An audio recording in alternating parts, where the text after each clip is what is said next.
Bienvenido, soy Adriana Marín, vicepresidente de American Society. Qué gusto que nos acompañes nuevamente. Como sabes, en American Society estamos haciendo un esfuerzo con grandes aliados para poderte traer contenidos relevantes e importantes que te ayuden en tu día a día en muchos temas. Tenemos todos los días cosas muy interesantes que te pedimos que estés enterado de lo que vamos a presentar, de lo que estamos trabajando todo el tiempo para ti, a través de nuestras redes sociales, donde te pedimos que nos sigas en Facebook, Twitter e Instagram. Asimismo, quisiera agradecer el generoso patrocinio de las empresas aliadas de American Society, que sin su ayuda esto no podría ser posible. Mil gracias a Dow, EY, La Moderna, Constellation Brands y 3M. Los saluda Larry Rubin, presidente de la American Society. Hola, ¿qué tal? Soy Patricia Kelly, presidenta del Events and Image Committee de la American Society. Platicarte un poco de la American Society fue fundada en 1942 por el entonces embajador de Estados Unidos en México, George S. Messersmith, y líderes de la comunidad americana de ese tiempo. El American Society, a lo largo de los años, ha venido haciendo una serie de eventos, apoyando a la comunidad, trayendo a mexicanos y americanos para que estén más comunicados y verdaderamente construyendo puentes de amistad, de relaciones entre mexicanos y americanos, entre México y Estados Unidos. Hoy la comunidad americana son 2 millones de norteamericanos viviendo en México, miles de empresas creando empleos para mexicanos y mexicanas y cientos de organizaciones lucrativas apoyando a la comunidad en la República Mexicana. Totalmente. Y aparte de esto, el presidente honorario de nuestra organización siempre ha sido y actualmente es el embajador de Estados Unidos en México. Hoy, Christopher Landau. Juntos, toda esta comunidad que Patty y yo les hemos platicado, hacemos el American Society y nuestro objetivo es poder ayudar y apoyar y coadyuvar para que la relación bilateral México-Estados Unidos trabaje todavía más de cerca. Sean ustedes muy bienvenidos. Gracias.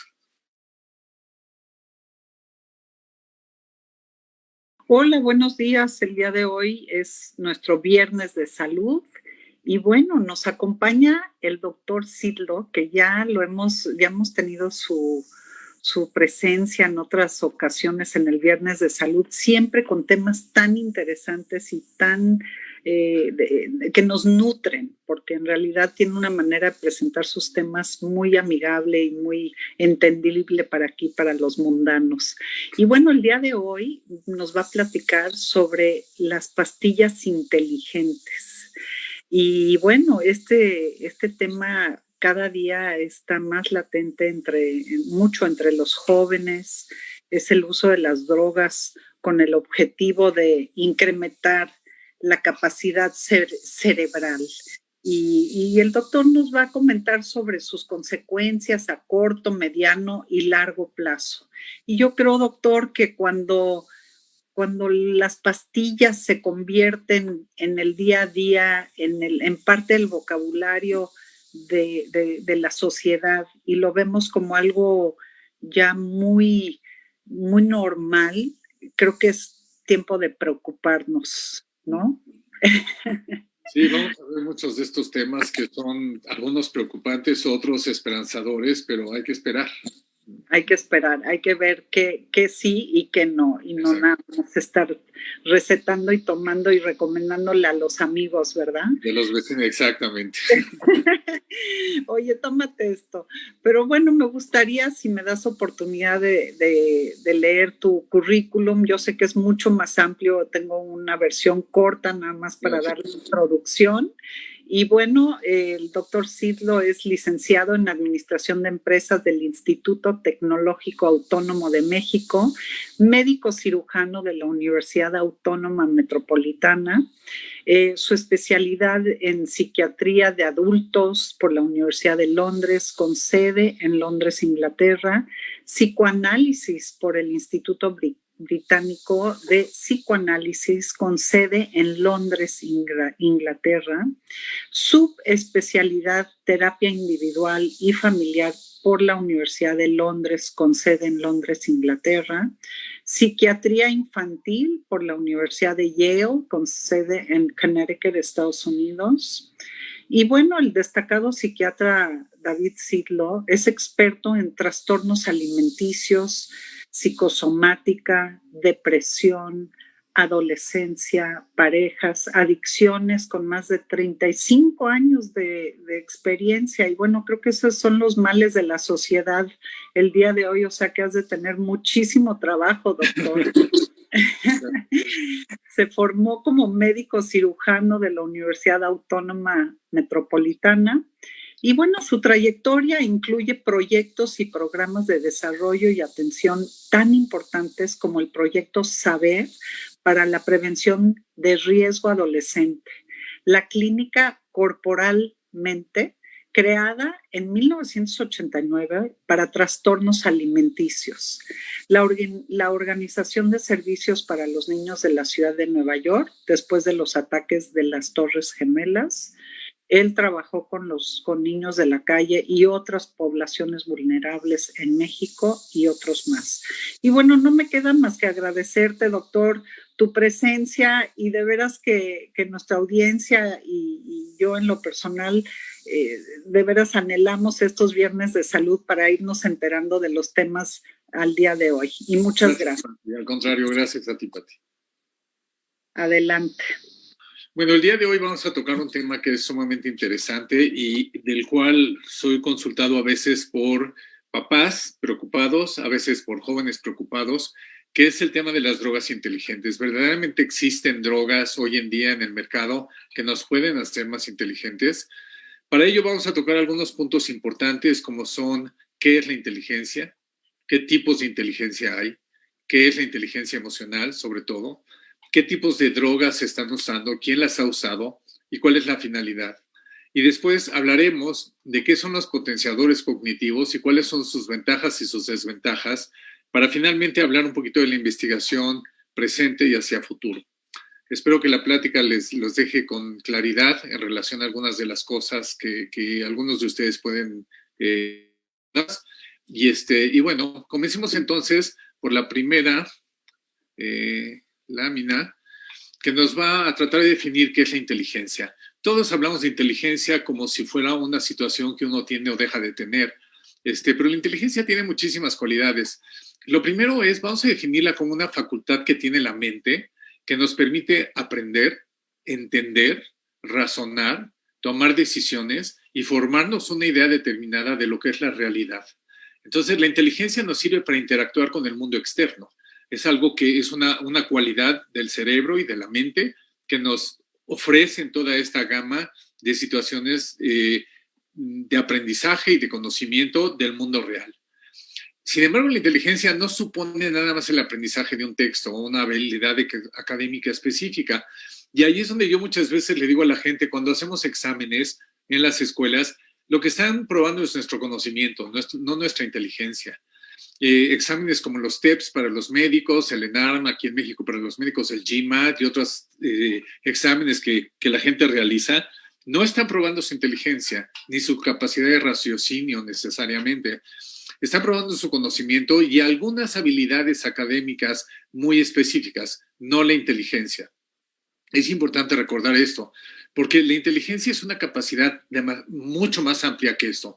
Es una capacidad profunda que tiene como finalidad el que nos podamos comunicar, el que entendamos nuestro entorno, el que entendamos qué significan las cosas que nos rodean, que le podamos dar sentido a lo que pasa en el mundo de afuera, pero también a lo que pasa en el mundo interno, y que podamos integrar todo esto en un solo proceso que hace que nuestra vida fluya. Vean lo importante que es la inteligencia, lo importante que es entender qué es lo que nos ofrece y cómo está planteada. Por su raíz etimológica, que viene del latín intelligere, quiere decir saber elegir entre opciones para poder resolver un problema. Entonces, fíjense lo importante que es esto.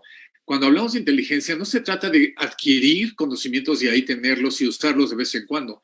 Se trata de adquirir una serie de conocimientos para poderlos interrelacionar, y esto implica memoria, concentración, atención, aprendizaje, raciocinio, toma de decisiones y elegir entre opciones.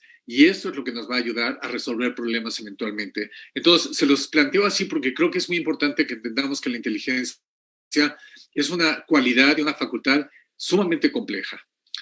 Un doctor de Harvard, el doctor Howard Gardner, hablaba del potencial de cada individuo y decía que la inteligencia es capaz de incrementarse. O sea que nuestra inteligencia la podemos aumentar de muchísimas maneras.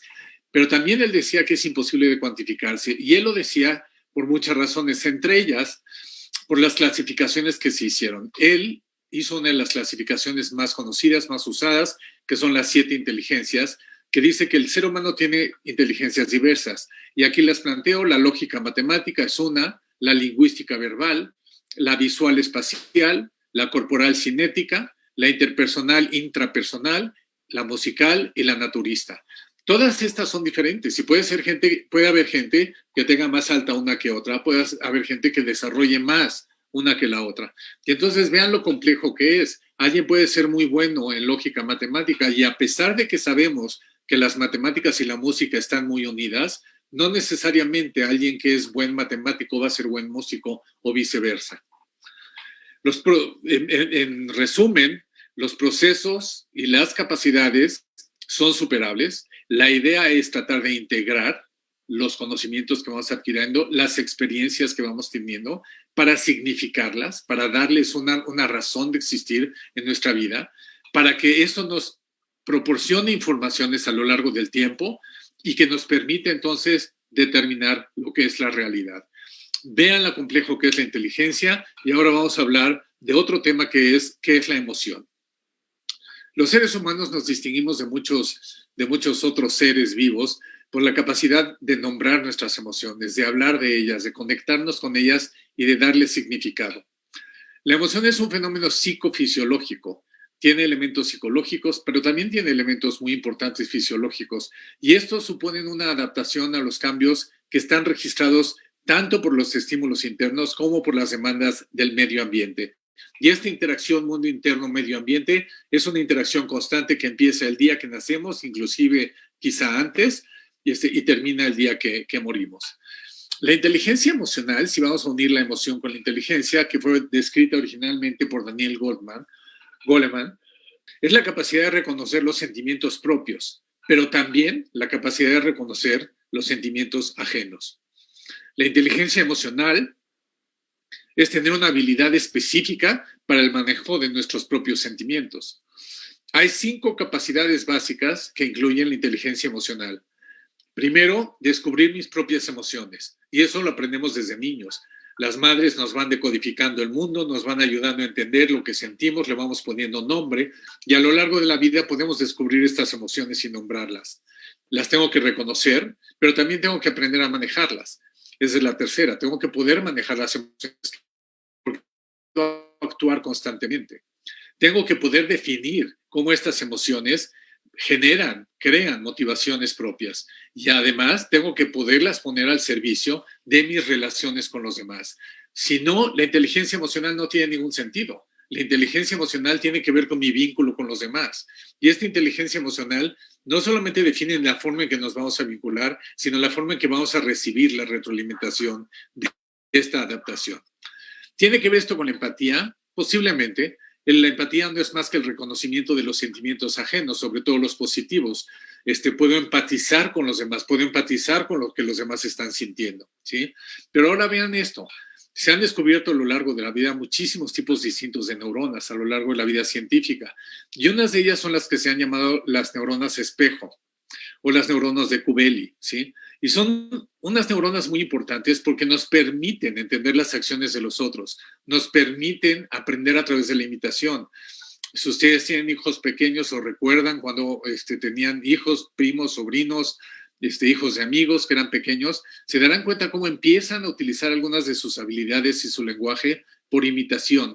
Y esto se debe a estas neuronas de Kubeli que les permiten imitar ciertas acciones, pero que nos indican al mismo tiempo que hay un principio de inteligencia emocional. Nos indican que hay un principio de elementos que nos permiten empatizar con el otro, identificarnos con el otro para poder identificar tanto las emociones de los otros como las mías. Y si bien al principio es a través únicamente de las caras y los gestos, eventualmente los seres humanos desarrollamos una capacidad increíble para poder leer el lenguaje corporal de los demás. Sabemos cuando nuestra pareja está enojada, sabemos cuando uno de nuestros hijos se siente mal, sabemos cuando alguien no está molesto con nosotros. Todo esto se debe a estas neuronas y al hecho de que desarrollamos esta inteligencia emocional. Esto es a través del vínculo materno y de otros, todo lo que tiene que ver con los sistemas de apego que inician al principio de la vida, con la manera en que decodificamos nuestros propios sentimientos a través de la ayuda de nuestros padres, primariamente, y después de nuestros maestros, de nuestros hermanos, de amigos, y eso nos va a permitir ir nombrando nuestros propios sentimientos e identificar los de los demás. Por lo tanto, esta imitación, que es lo que nos permite planear nuestras acciones, está hecha de muchas maneras. Por ejemplo, tengo que comprender, y la comprensión implica, entre otras cosas, el que pueda entender el pensamiento ajeno. Yo puedo entender lo que alguien más me dice y ubicarlo dentro de mí. Puedo además de codificar las intenciones que tiene el otro. Lo puedo hacer a través del lenguaje no verbal que tiene, el lenguaje corporal que tiene la persona, o a través de los vínculos, o a través del lenguaje verbal que está utilizando. Pero vean, todo esto tiene que ver con lenguaje emocional. Tercero, tengo que poder discernir qué es lo que el otro está sintiendo, porque eso es lo que nos permite la empatía. Y entonces yo me puedo dar cuenta que si un niño me está gritando, no solamente el regaño es necesario para decirle, a mí no me tienes que hablar así, sino tengo que discernir lo que está sintiendo y que a lo mejor su acción, que si bien no es la adecuada, sí tiene un entendimiento. Y entonces mi intención de ayudarle a este niño a aprender, a mejorar, a entender a los demás, a vincularse de una mejor manera, tiene que ver con poder discernir lo que este niño está sintiendo y no nada más su acción, me gritó y eso está mal y entonces un castigo. ¿Ok? Entonces, si el tema de nuestra plática es drogas inteligentes, la pregunta es, ¿existen las drogas inteligentes? ¿Qué es la inteligencia? Ya lo hablamos un poco. ¿Qué es la inteligencia emocional? Ya lo hablamos un poco. Y entonces, lo que tenemos que entender es que esta búsqueda por estas drogas tiene que ver con algo que no es realmente tangible. Si estamos diciendo que la inteligencia es algo sumamente complejo y que la inteligencia emocional es sumamente compleja, vamos a ver a lo largo de la plática cómo podemos ayudar a ciertas áreas, podemos concentrarnos mejor, podemos tener un poquito de mejor memoria temporalmente, pero no necesariamente implica que nuestra inteligencia va a ser superior o mejor. Toda esta búsqueda ha hecho que a la gente que busca estas cosas, busca una mejor conexión consigo mismo, con el mundo, con su inteligencia, se les llamen seekers, ¿sí? Que viene de la palabra en inglés, buscadores. Vamos a hablar un poquito de estas cuestiones. Las drogas inteligentes, ¿cuándo inician los seekers? Les voy a hablar un poquito de las generaciones desde la Segunda Guerra Mundial. ¿Qué son los baby boomers? ¿Qué es la generación X? ¿Qué son los millennials? ¿Qué son los centennials? Brevemente para que entendamos por qué esta búsqueda de estas drogas ha ido cambiando con el tiempo. Los baby boomers son los nacidos entre 1945, después de la guerra, y el 64. ¿Sí? Son los que nacen después de la Segunda Guerra Mundial, como lo dije, y básicamente el nombre viene de que la gente estaba hablando de que había que generar un repunte en la tasa de natalidad. Por eso se llaman baby boomers.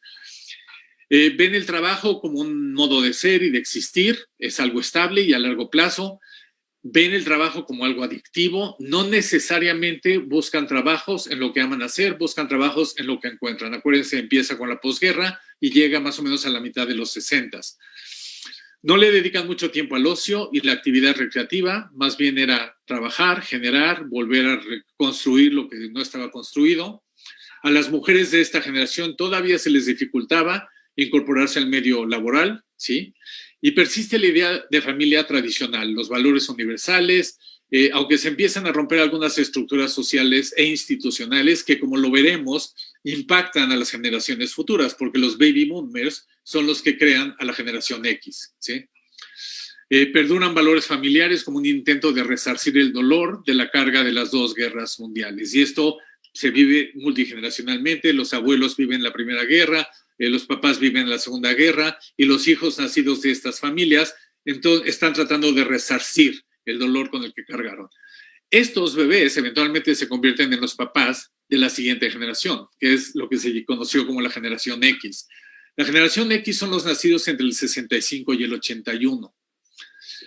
Son hombres y mujeres, los que se les denominaba X, trabajan mucho, pero también logran un equilibrio y son felices con sus propias vidas. Y esto se debe mucho a que la generación anterior, los baby boomers, tratan de hacer que sus hijos no tengan que pasar por lo mismo, que no tengan que vivir lo mismo, ¿sí? Y entonces los impulsan a hacer más cosas. Son los que vieron el nacimiento del Internet y de los avances tecnológicos, ya por ahí de los 60 se empieza a ver todos estos cambios. Son marcados por grandes cambios sociales y tecnológicos, y piénselo, desde los 65 hasta el 81, cambios políticos, familiares, en los roles sexuales, en la liberación sexual femenina, en fin, hay una serie de cambios sociales y tecnológicos muy importantes que marcan esta generación. A esta generación se le llama durante una época la generación perdida o la generación Peter Pan, porque evidentemente la generación anterior no entendía cuáles eran sus motivaciones. Pueden hacer convivir equilibradamente la relación entre la tecnología y la vida activa presencial. O sea, la tecnología la utilizan para la escuela, para el estudio, para ciertas búsquedas, pero no necesariamente para interactuar con otros seres humanos. Eso sigue siendo fundamentalmente presencial. Buscan trabajo y aceptan las jerarquías institucionales y tienden a balancear el trabajo, la familia y el tiempo personal mucho mejor que los baby boomers. Son los padres de los millennials, esta generación X, lo cual los lleva a hacer esfuerzos adaptativos con la generación que les sigue, sin darse cuenta que ellos crearon esa generación, que son los famosos millennials.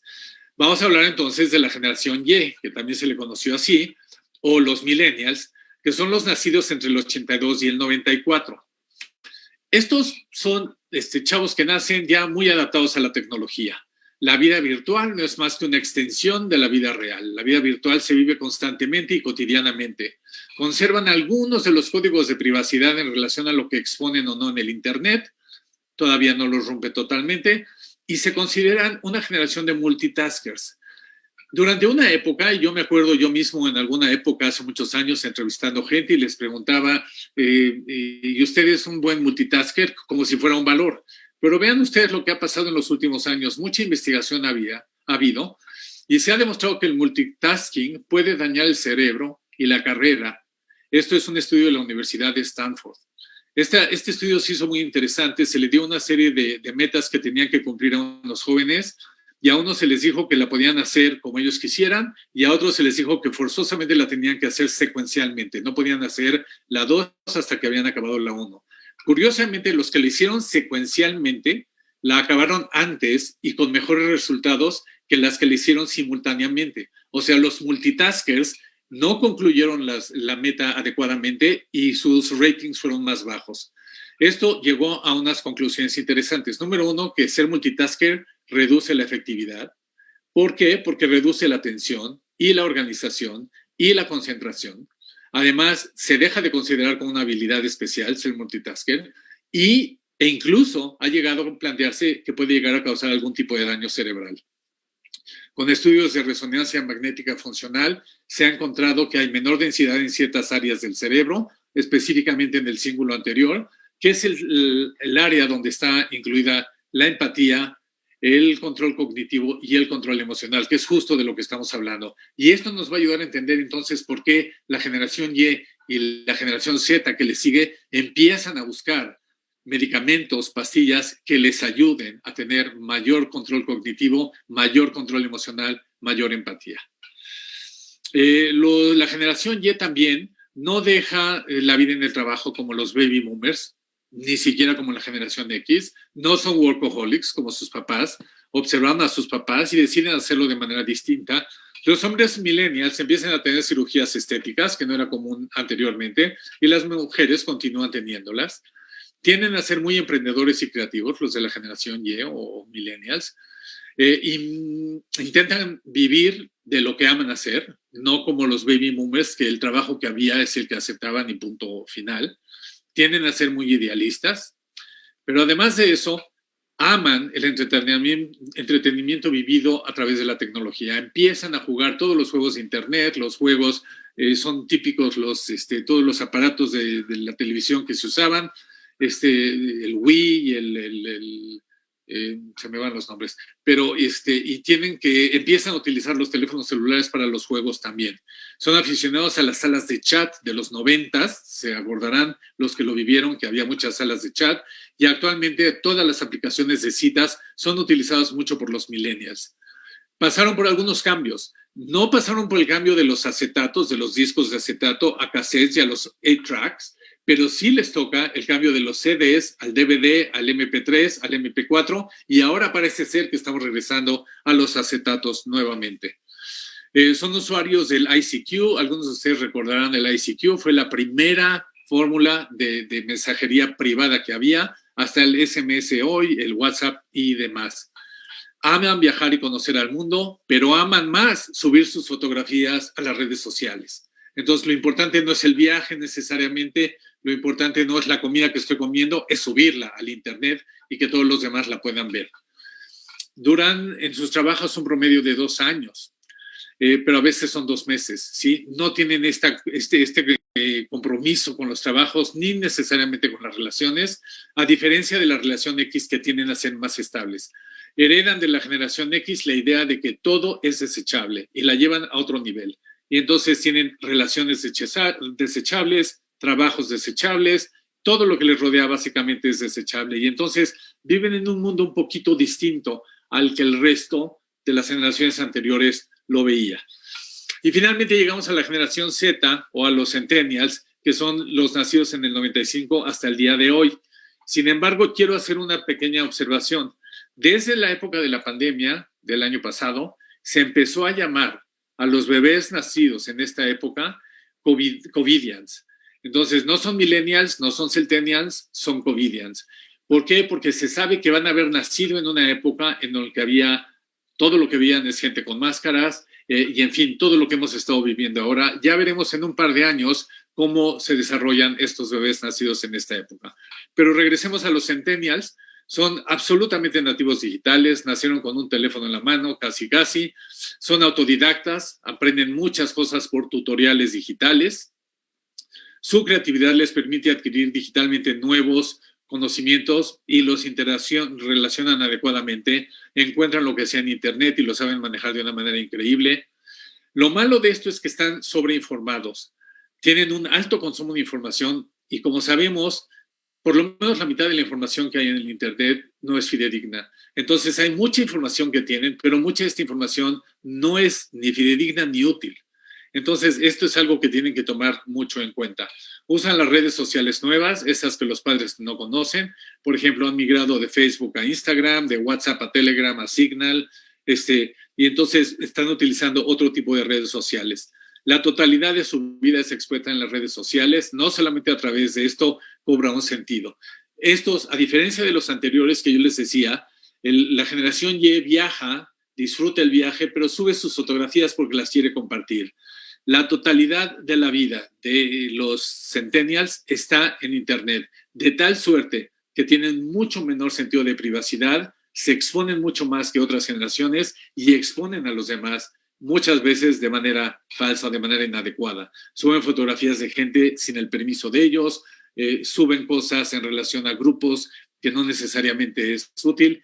Tan es así que sabemos que en muchos países inclusive se ha utilizado de manera política para llegar precisamente a los millennials y a los centennials, ¿sí? Son gente que tienden a admirar a los bloggers y a los youtubers en general. Y además, la tecnología está totalmente bajo su dominio, la dominan mucho mejor que sus padres y que sus abuelos. Pasan mucho tiempo, horas al día frente a las pantallas, lo cual implica una exposición a radiación mucho más alta de lo que deberían de estar expuestos. Son una generación que necesita satisfactores inmediatos y esto también tiene que ver con las drogas inteligentes de las que vamos a hablar. Tienen poca tolerancia a la frustración. Como les decía, estudios importantes demuestran que están expuestos 4 veces más a la radiación de la recomendada. Su éxito lo miden en likes. No sé si ustedes conocen la serie Black Mirror. Hay un capítulo específico que habla de, dependiendo de cuántos likes tenía alguien en un programa específico, lo sentaban en ciertos lugares en los aviones, en ciertos lugares en los teatros, en ciertos lugares en los restaurantes. No estamos muy lejos de eso con estas generaciones. Según varios estudios, son más prácticos que los millennials y buscan innovar. Su vida laboral parece querer encontrar una vocación acorde a sus gustos. Son los encargados de muchos de los startups que hay, incubadoras de negocios, aceleradoras de negocios, etcétera. Por lo menos son los que tienen las ideas. Ok, entonces, cuando estamos hablando de que estas generaciones se han encontrado con todas estas situaciones, algunas de las cuales son buenas, otras no son tan buenas, y se dan cuenta que su capacidad de retención, su capacidad de relacionar información, su capacidad de entender la forma en que funciona el mundo, de entender cómo funciona mi prójimo, de generar relaciones significativas, de darle sentido a lo que vivo, les está fallando un poco. Empiezan a buscar esto que de alguna manera los va a hacer más competitivos, más estructurados y con mayores capacidades. Las características de estas generaciones incrementan esta búsqueda fácil, la solución mágica a la genialidad, ¿sí? Vamos a ver si existe o no existe. Esta búsqueda no es nueva. Charles Dickens, buscando lo mismo, empezó a consumir opio, eventualmente se hizo adicto, pero su búsqueda inicial no era por eso. Su búsqueda inicial es porque quería ser más genial. ¿Cuál fue su final? Tuvo un accidente vascular cerebral, ¿sí? Probablemente debido al opio. Ernest Hemingway, ¿sí? Alguien que es muy conocido además por su gran consumo de alcohol, murió teniendo un deterioro mental importante, una depresión fuerte y lo que lo llevó al suicidio. Edgar Allan Poe, también un gran consumidor de alcohol, tuvo muerte súbita e inexplicable. Howard Hughes, ¿sí? Que también consumió opio, que finalmente acabó su vida con un aislamiento social, no pudiendo vincularse con la gente. Si bien probablemente en algún momento el opio le dio características útiles para lo que estaba haciendo, para sus vuelos y demás, eventualmente le rompió, le quitó la capacidad de inteligencia emocional y eso lo fue llevando poco a poco a un aislamiento social que lo llevó a morir en soledad. John Lilly, que fue un gran investigador, él investigó mucho con LSD y ketamina en la época en que todavía no se sabía mucho acerca de ella. Experimentó desafortunadamente en exceso con estas drogas, lo que le llevó a un descrédito terrible. Kurt Cobain, que utilizó mucho la heroína, también empezó con una búsqueda, terminó suicidado a los 27 años. Tchaikovsky, que también era un gran consumidor de alcohol, terminó con depresión. Stephen King, que utilizó cocaína, tranquilizantes, hipnóticos, alcohol y marihuana, porque la gente cree que la marihuana es totalmente inocua, cosa que no es cierto, terminó con problemas de memoria y con despersonalización. Philip Dick, que es otro escritor, que estuvo adicto a las anfetaminas, también buscando estar más horas despierto y con más claridad, con más concentración, con más opciones, terminó con paranoia, psicosis y le dio un stroke, un accidente vascular cerebral a los 53 años. Estas cosas también se han utilizado en la ficción, como por ejemplo con Sherlock Holmes, con el Dr. House, que utilizan medicamentos constantemente para manejar lo que sea que tengan que manejar. Entonces, ¿por qué estamos hablando de generaciones? ¿Qué tiene que ver con las drogas inteligentes? Vamos a hablar ahorita de qué son estas drogas, qué es lo que hacen, quién las busca, cuáles son estas drogas y cuáles son los retos y la investigación a la que tenemos acceso. ¿Por qué estamos hablando de estas drogas entonces y qué tiene que ver con drogas inteligentes? Vamos a ver. Primeramente, no todos los usuarios de drogas buscan escapar de la realidad. Sí sabemos que mucha de la gente que es adicta a las sustancias es porque no toleran su realidad y lo que buscan es aplacarla. No toleran el manejo de sus propias emociones, no toleran sentir ciertas cosas, no toleran no poderles dar significado y utilizan las drogas para huir, ¿sí? Algunos de los seekers de los que hemos hablado también las buscan por estas razones, pero no todos los usuarios lo hacen por esta razón. Entonces vemos que algunas de las características que dijimos de la generación X, Y, Z tienen que ver con esto, con una incapacidad momentánea a veces, temporal a veces, pero con esta prisa de vivir las cosas que no les permite el tiempo suficiente para enfrentarlas y entonces buscan estas huidas fáciles. Vuelvo a decir, no estoy hablando de todos, no lo estoy generalizando, estamos hablando del por qué algunas de estas gentes buscan estas salidas. Un nuevo grupo de gente está buscando impulsar la mente a una realidad aumentada. Lo que ellos buscan es un mejoramiento cognitivo, una supermemoria. Eso es lo que la gente quiere. Entonces vean cómo se ha movido un poquitito de esta necesidad de huir a esta necesidad de tener una mente más poderosa. ¿Por qué? Porque mucha de la gente en este siglo hemos tenido que vivir pensando bajo estrés, manteniéndonos alerta, manteniéndonos productivos, manteniéndonos despiertos por muchas horas. A quienes incluimos aquí, a abogados, a médicos, a financieros, a estudiantes que de alguna manera tienen que manejar muchísimos flujos de información, cantidades de información enorme, relacionarla y poderlo hacer de una manera eficiente. Vuelvo a decirles, aquí están incluidos los médicos residentes internos, médicos generales, traders, coders, deportistas, estudiantes, mucha gente de college y preparatoria, muchos MBAs, mucha otra gente que está haciendo grad studies, que de alguna manera terminan buscando estas drogas que les ayudan, número uno, a ser más competitivos, número dos, a poder sobrellevar la carga de muchos de estos actos de vida. Los medicamentos, ¿cuáles son los que se utilizan? Mucha gente busca los medicamentos para el déficit de atención porque dicen, si le ayuda a alguien que tiene déficit de atención, me debería de poder ayudar a mí. También medicamentos para la narcolepsia. La gente piensa, si le ayuda a la persona que se queda dormida en todos lados, ¿por qué no me ayudaría a mí a poderme sentir más horas despierto? Médicos que tienen que estar de guardia toda la noche o traders que tienen que estar de guardia muchas horas, lo utilizan por esa búsqueda.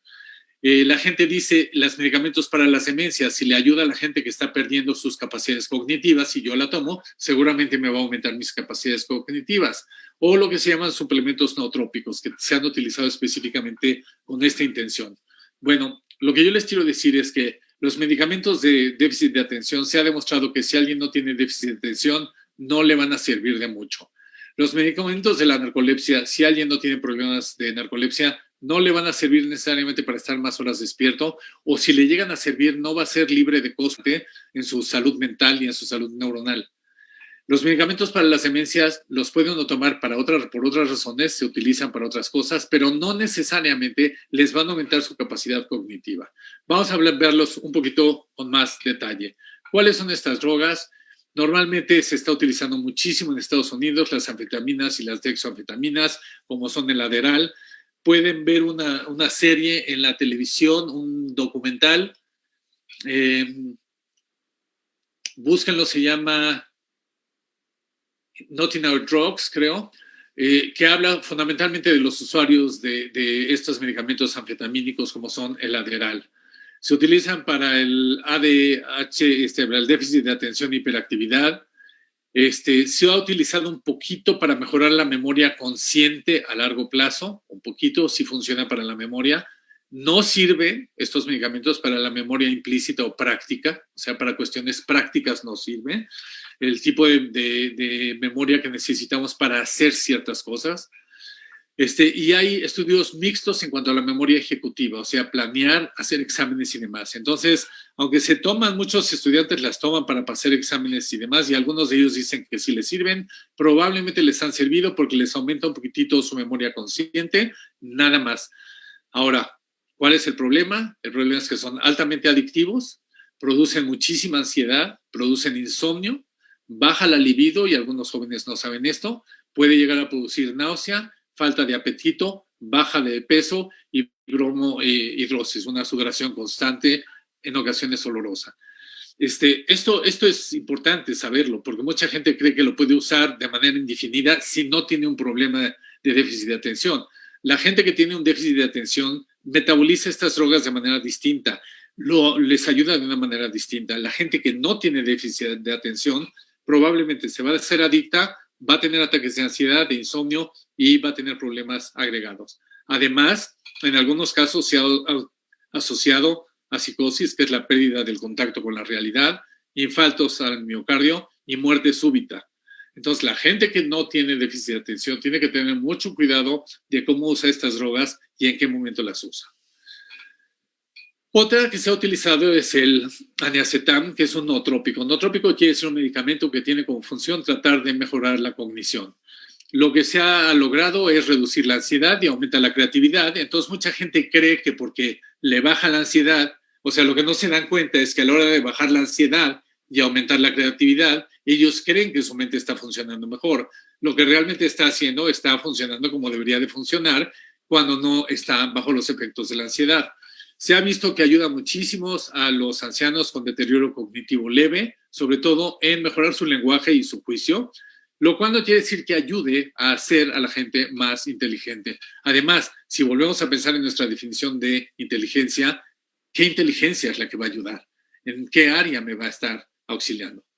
Ok, no está aprobado por la FDA, eso es una cosa importante saber, si no está aprobado es por algo, y entre otras cosas causan ansia, después de que pase el efecto, entre otras causa náusea, una vez que pasa el efecto causa ansiedad, tensión mandibular, mucha gente se queja de que no puede mover la mandíbula o le duele y puede llegar a causar vértigo, ¿ok? Otra droga que se ha explorado mucho, hay muchísimas, yo les voy a hablar de las más conocidas o de las que más he investigado yo. Es la ashwagandha, que es un suplemento herbal que se ha utilizado para la ansiedad, nada más, y lo malo de esto es que genera migrañas, hipotensión, úlceras estomacales y problemas tiroideos. Entonces la gente lo consume a veces creyendo que le va a ayudar para estar mejor de la memoria, tener menos problemas de ansiedad, pero tiene todos estos efectos secundarios. Mucha gente me dice, pero es que es natural. Y yo le digo a la gente, sí, también el cianuro es natural y mata a la gente. Entonces, no porque algo es natural, estamos viviendo una época en que creemos que cuando algo tiene la etiqueta de natural, natural es igual a bueno. Y no es cierto, natural no siempre es igual a bueno. Hay que tener mucho cuidado con eso. Hay otras, una de las que he visto es la creatina, y esto ayuda a la cognición en gente que tiene falta de sueño. Sí, ayuda a que uno se pueda concentrar un poquito mejor. Algunos médicos lo utilizan después de guardias y demás.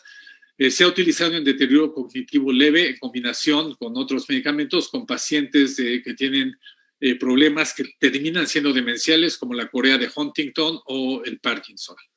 ¿Cuáles son los problemas que ocasiona? Problemas gastrointestinales importantes, aumento de peso y ansiedad.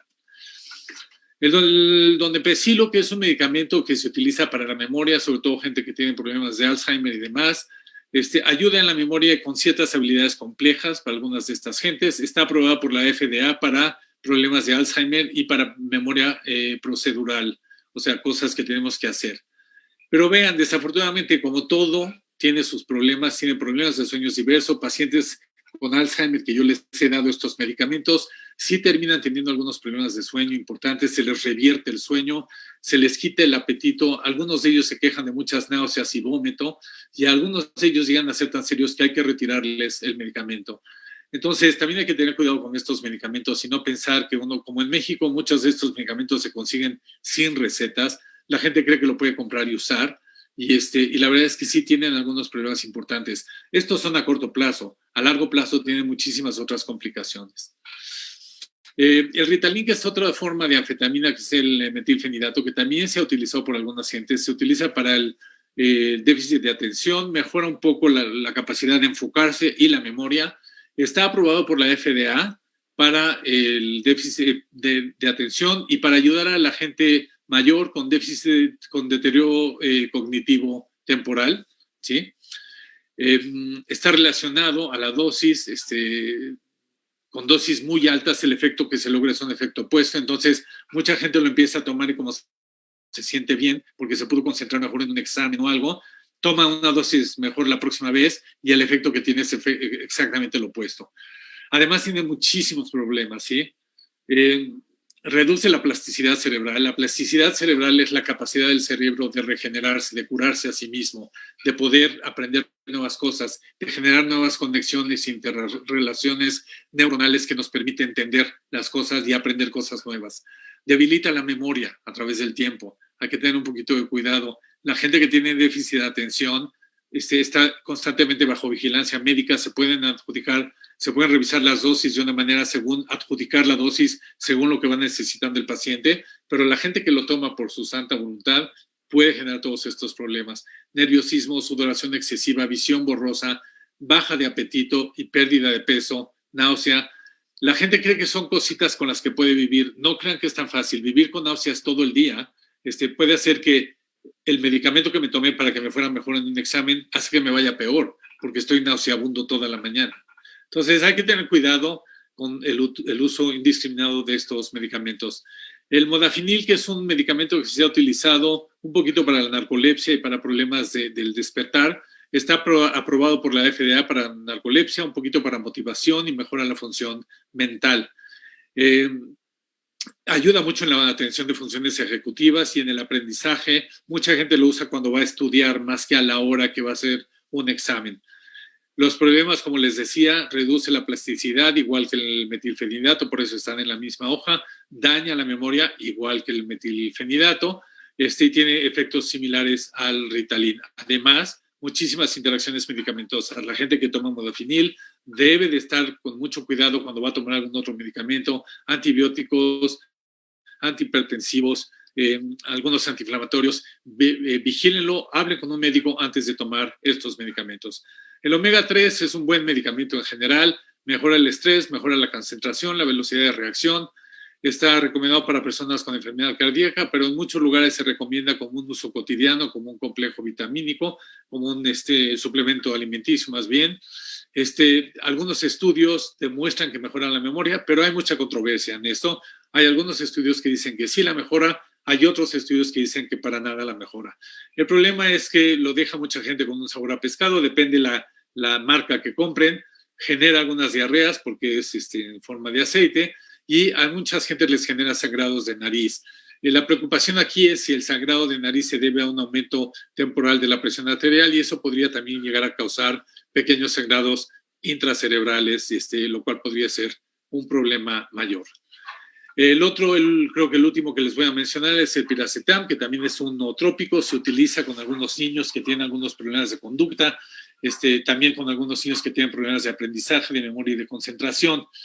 Ahí se ha utilizado con pacientes que tienen epilepsia, sobre todo de la forma que tiene twitching, pero hay muy pocos estudios serios en cuanto a si ayuda con el daño cerebral. Hay algún par de estudios que dicen que ayuda con daño cerebral, pero no hay, no tienen el rigor científico que deberían de haber tenido. Se utiliza también para depresión y ansiedad con muy buenos resultados. Ahora, el problema aquí también es que genera muchas alergias piracetam, mucho nerviosismo. La gente puede ser que esté un poco mejor concentrada, pero tiene mucha ansiedad y puede tener problemas de balance y coordinación. Algunas gentes, sobre todo mayores de 50 años, pueden empezar a perder la coordinación y se pueden caer muy fácilmente. Hay dos más que les quiero mencionar. Una es la memantina, que se utiliza mucho para Alzheimer y para problemas de memoria. Especulativamente se empezó a investigar como una droga inteligente, realmente.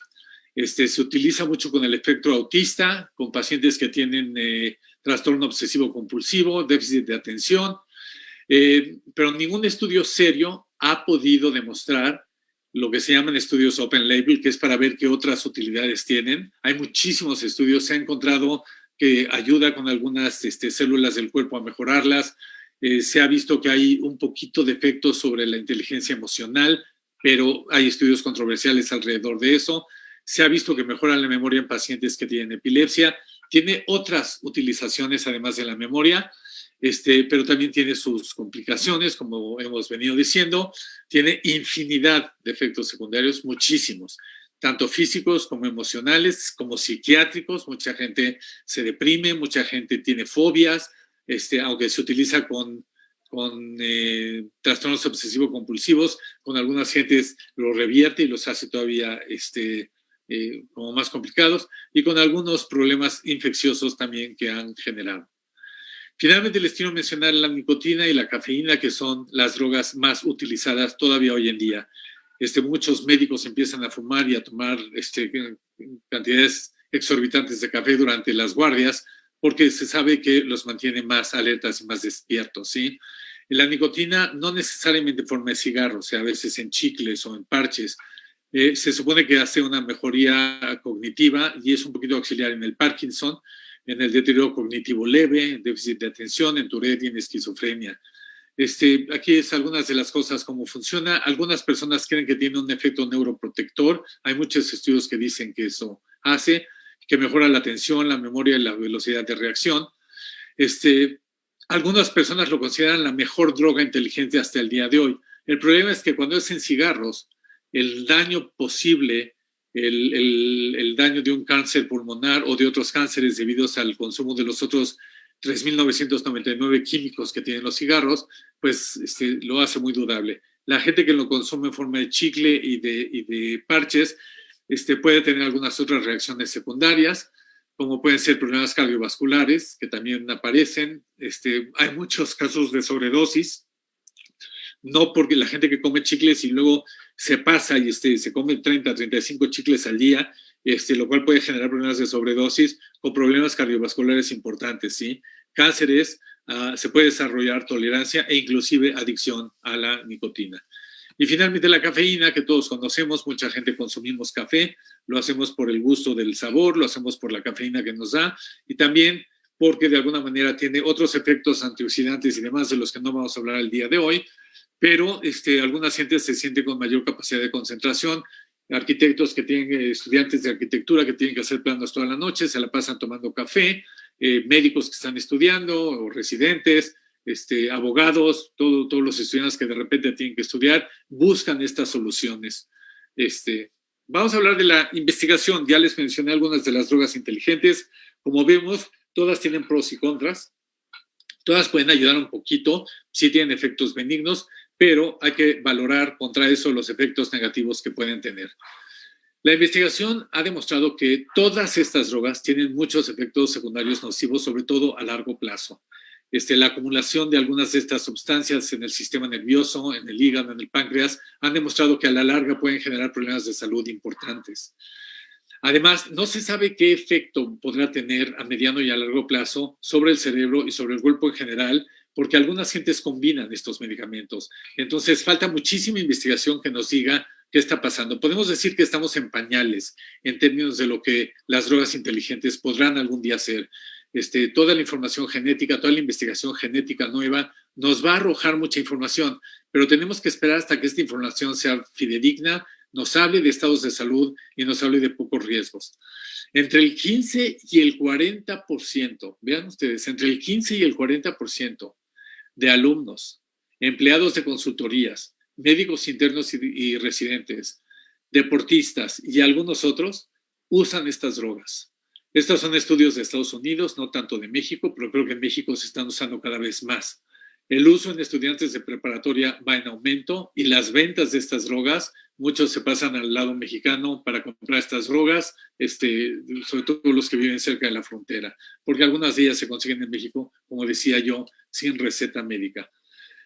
Como les decía, algunas personas hacen cócteles, utilizan 2 o 3 de estas creyendo que va a ser mejor y algunos de ellos inclusive las mezclan con drogas de diseño que son ilegales. Yo de verdad quisiera levantar una bandera roja aquí y decir, tengan mucho cuidado. La gente cree, hay más de 350 drogas conocidas, por mí creo que hay más de esas, creo que hay 500 que se venden en los antros con todo tipo de promesas. Te va a ayudar a pensar mejor, te va a ayudar a tener mejor sexo, te va a ayudar a sentirte mejor, te va a ayudar a que pases mejor tus exámenes. Muchas de estas drogas se hacen en el garaje de una casa mezclando medicamentos y no tienen realmente ninguna investigación ni ninguna promesa cumplible dentro de lo que se está ofreciendo. Tengan mucho cuidado. El daño que se pueden causar al cerebro, al sistema nervioso o a algún otro órgano puede ser muy importante. Creo que la investigación con estas drogas inteligentes nos plantea aspectos éticos y legales muy interesantes. En algunos de los congresos a los que yo he asistido y demás, se habla de algunas de estas drogas y se plantean estas cuestiones éticas. Por ejemplo, algunos alumnos se sabe que las utilizan para hacer el GMAT o algunos de estos exámenes que piden para irse a estudiar un MBA a Estados Unidos. Y la pregunta es, ¿debería de haber un control? ¿Realmente tiene mejor opción el alumno que tuvo acceso a una droga como estas que el alumno que no tuvo acceso a esta droga? Es una cuestión ética el permitir la utilización de esto. De la misma manera que se hace antidoping con algunos deportistas, ¿no debería de hacerse un antidoping a la hora de un examen? Entonces, son aspectos legales y éticos que creo que vale la pena considerar por el mundo que estamos creando y por la competitividad y la desigualdad social que esto va o podría estar generando. La venta y el consumo aumentan constantemente y más en países en donde no se requieren recetas y se consiguen fácilmente sin la investigación adecuada. Y entonces estamos viendo, sobre todo los psiquiatras, los neurólogos, nos encontramos cada día con más problemas, pacientes que nunca habían vivido ataques de ansiedad, ataques de pánico. Cuando yo hago la historia clínica, de repente un paciente de 30 años llega y me empieza a decir, toda la vida fui relajado, estuve muy bien, me funcionaban las cosas. de repente me empezaron a dar ataques de ansiedad y he caído en 2 o 3 ataques de pánico.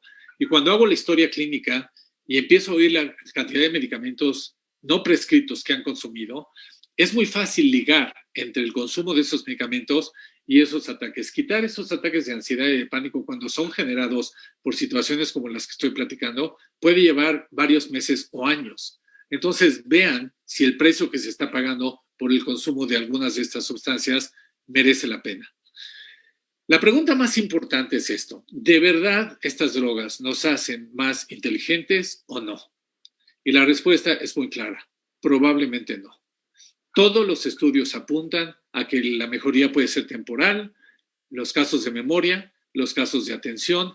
Hoy en día no existe ninguna droga que a mediano o a largo plazo demuestre que lo que aumenta es la capacidad del ser humano de ser más inteligente, de manejar mayor flujo de información, de hacer interacciones de información más adecuadas, de mejor toma de decisiones o de mejor vínculo interpersonal con amigos, colegas, familiares y demás. Entonces, la respuesta hoy por hoy es: estas drogas probablemente no los van a hacer más inteligentes. La mayoría de los estudios nos dicen que es muy limitado su utilización, su ventaja, su uso en magnitud y en tiempo, o sea, en cuánto nos van a ayudar y por cuánto tiempo lo van a hacer. Quizás el uso más actual, más común, es una búsqueda de ayuda temporal. La gente lo toma porque va a ser un examen, como les decía, importante, o porque no se pudo concentrar para estudiar la noche anterior y entonces la va a tomar para poderse concentrar mejor esta noche. Pero como algunas de estas drogas, como lo dije, son adictivas, tengan mucho cuidado. Es muy fácil caer en la adicción, es muy difícil salir de una adicción. El poder adictivo que tienen, como les estaba diciendo, y los efectos secundarios aumentan logarísticamente. Cada vez se encuentran más efectos secundarios, cada vez vemos que hay más y más efectos en la gente que no son los que estaban buscados y que les causan problemas. Los más comunes, como les decía, son ansiedad, depresiones importantes, ataques de pánico e inclusive deterioro cognitivo. ¿Ok? ¿Cuáles son los retos hacia el futuro? La cognición y el comportamiento del ser humano son resultado de interacciones muy complejas, como lo dije al principio, entre neuronas, entre estados, entre situaciones, entre la combinación de neuro y psique, o sea, entre el cerebro y la mente, y varían con el tiempo. Entonces, todo lo que nosotros tenemos que hacer es, si queremos entender nuestra cognición, hay muchísimas más maneras de adquirir mejor cognición. Hay que leer más y ver menos televisión. Hay que hacer más proyectos reales en la vida real, estar menos tiempo en los juegos y en las redes sociales. Esto realmente aumenta la cognición y realmente aumenta un comportamiento más determinado por la inteligencia y por la inteligencia emocional. Cada medicamento funciona diferente en cada persona y cada función cognitiva requiere de otra aproximación. Entonces, no acepten este tipo de cosas del vecino o del amigo. No porque a un amigo le sirvió el Ritalin, quiere decir que a la otra persona le va a servir. Y como les dije, el metabolismo en cada persona es diferente. La genética nos está enseñando, inclusive estamos empezando a hacer dosificaciones individuales de los mismos medicamentos, de antibióticos, de ansiolíticos, de analgésicos, porque sabemos que la misma dosis no es útil para 2 personas diferentes. Uno puede comprar una aspirina de 500 miligramos y a una persona le va a servir y a otra persona necesita 1 gramo, no 500 miligramos, o para otra persona va a ser mucho. Entonces, tienen que pensar que esto es una cuestión muy compleja que tiene que estar regulada, por lo menos con el conocimiento de alguien. Lo que tenemos que definir en el futuro es qué aspectos de la cognición y qué funciones estamos buscando mejorar, porque como lo dije al principio, la inteligencia es una función sumamente compleja. Y los aspectos de la cognición son tantos que tenemos que definir si queremos mejorar la atención o la concentración o la memoria o la capacidad de raciocinio. No hay un medicamento, no existe una droga que aumente todo eso y que lo haga sin un costo para el cuerpo excesivo o que no sea temporal. Pero entender la complejidad del cerebro, de la mente, de la conducta es un absurdo. Cada sustancia afecta a distintos neurotransmisores, múltiples receptores, se encienden distintos sistemas neuromoduladores que interactúan y generan cascadas de otras reacciones y de otras interacciones. Cada persona va a reaccionar ante estas cosas de manera distinta. Piénsenlo como en términos de una alergia. ¿Por qué un cacahuate a una persona le sabe maravilloso y a otra persona lo puede llevar a la muerte. Cada persona tiene un funcionamiento diferente. Ahora, ¿por qué pongo lo de Singularity aquí al final de esta cita? Ustedes seguramente habrán leído, habrán entendido, habrán visto programas, habrán visto películas que hablan sobre inteligencia emocional y la capacidad de la inteligencia, artificial, no emocional, de la inteligencia artificial de aprender por sí misma, de tomar decisiones, de buscar información. Cada vez hay más de esto. La pregunta que muchos neurocientíficos nos hacemos es si esto verdaderamente puede alcanzar la magnitud del cerebro. Efectivamente, puede ser que haya cerebros tecnológicos que retengan más memoria o que sean más rápidos que el cerebro humano. Pero lo que Singularity o ninguna de estas aventuras que el ser humano ha tomado han logrado hacer es replicar esta mezcla de la información y la capacidad de decisión, de la información y de la toma de información afectiva, de la información que estoy manejando y la situación específica que estoy viviendo. Entonces, yo sí creo, a diferencia de algunas gentes, que estamos todavía un poco lejos de poder generar estas inteligencias artificiales que simulen, que reproduzcan la funcionalidad del cerebro y de la mente. Indudablemente sí va a haber, y sí hay cada vez más, capacidades de memoria increíbles, capacidades de análisis increíbles, pero acuérdense, hay todo otro elemento de la inteligencia emocional que estas máquinas aún no pueden reproducir. Esto hoy en día genera mejoría cognitiva en algunas áreas, mientras que a la vez provoca deterioro en otras. Esto es lo que habíamos hablado constantemente. Todas las drogas de las que hablamos hoy y otras, puede ser que mejoren la memoria, mejoren la atención por un momento, pero muchos de estos van a tener efectos secundarios nocivos. En términos neurofisiológicos, no se pueden obviar las diferencias individuales. La conclusión de todos los estudios serios que yo he leído, y he leído muchos, es que se requiere mayor entendimiento y más investigación y que hoy por hoy no es recomendable usar estas drogas de manera regular. Si no, háganse una pregunta que les voy a hacer al final. Nuevas investigaciones se están centrando en los efectos a largo plazo de estas drogas porque sabemos que algunos de ellos son, como les decía, acumulables y no son benignos. En el futuro hay una necesidad de hacer pruebas para medir la mejoría y para medir el deterioro, porque puede haber mejoría de unos aspectos al mismo tiempo que hay deterioro de otros aspectos, y esto se ha visto con algunas de estas drogas. La nicotina y la cafeína, por ejemplo, esto es solamente un ejemplo, su uso provoca tolerancia, o sea que se vuelven necesarias solo para que el individuo funcione de manera normal. Llega un momento en el que la necesito solamente para funcionar como funcionaba antes. Puede ser que al principio hubo un pico y después hay ese deterioro del que hablamos. La búsqueda de este tipo de fármacos que no generen adicciones es otra de las búsquedas de los retos hacia el futuro. Buscar drogas que no afecten el desarrollo cerebral. Por ejemplo, la adrenalina y la dopamina son el target y se encuentran involucradas en el desarrollo de estos medicamentos. Un problema central es el siguiente. ¿Se logra mejorar las funciones ejecutivas a costa de la memoria y el pensamiento flexible? ¿O se logra mejorar la memoria y el pensamiento flexible en contra de las funciones ejecutivas? No ha habido un medicamento que mejore las dos o que deje una intacta. Hay sube y baja, que es lo que ha detenido que estos medicamentos se comercialicen de una manera más abierta. Otro problema que hay que estudiar es la mejora de la memoria a corto plazo a costa de la pérdida de memoria continua, de la memoria a largo plazo. Lo que hemos visto con la gente de la tercera edad que tiene Alzheimer o que tiene deterioro cognitivo es que se puede frenar ese deterioro, pero como tiende a ser gente de la tercera edad, no sabemos qué pasaría 25 o 30 años después del uso de estos medicamentos. Actualmente se está buscando drogas que mejoren la conectividad, no solamente la neurotransmisión, sino que haya mayor conectividad cerebral. Y esta es la pregunta que yo les quería hacer y es un dato interesante, ¿sí? ¿Por qué los científicos que estudian estas drogas no las usan? Hay una encuesta que la pueden encontrar en internet de muchos laboratorios en donde se estudian estas drogas, estos medicamentos, en donde se le pregunta a la gente que está estudiando, ¿y tú la utilizas? Y fuera de algunos momentos específicos como estudiantes que las pudieron haber utilizado, ninguno de ellos afirmó o aceptó utilizarlas de manera regular. Esto nos tiene que decir algo. Muchísimas gracias. Espero que la plática les haya sido de su agrado y de su interés. Y cualquier duda, estoy muy contento de respondérselas. Gracias por su atención.